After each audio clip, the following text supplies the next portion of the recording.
డల్లే ఉంటుంది.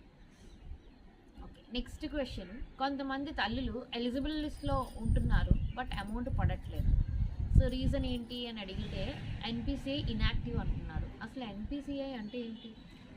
ఇప్పుడు అదృష్టవశాత్తు చాలామంది ఎలిజిబుల్ లిస్ట్లో ఉన్న తల్లికి వందనం ప్రోగ్రామ్కి దాంట్లో కొంతమంది చాలా 1% 2% మెంబర్స్ ఏంటంటే ఎన్పిసిఐ ఇన్యాక్టివ్లో ఉండిపోవడం వల్ల వాళ్ళకి అమౌంట్ అనేది జమ చేయడం అవ్వటం లేదు. ఎన్పిసిఐ ఇన్యాక్టివ్ అంటే పలుమార్లు ప్రభుత్వాలు కానీ సచివాలయం వాళ్ళు కానీ ఈ ఎన్పిసిఐ కోసం వాళ్ళకి ప్రజలందరికీ చెప్పడం జరిగినా కూడా చాలా మట్టుకు కొంతమంది మాత్రం ఎన్పిసిఐ అనేది చేసుకోలేకపోతున్నారు. అసలు ఎన్పిసిఐ అంటే national payments corporation of India. అంటే ఏంటంటే మనం ఏదైనా బ్యాంక్ అకౌంట్ తీసుకున్నప్పుడు మన ఆధార్కి నెక్స్ట్ బ్యాంక్ అకౌంట్కి లింకప్ చేయడమే ఇదన్నమాట. దీనినే బ్యాంక్ ఆధార్ సీడింగ్ అని అంటారు.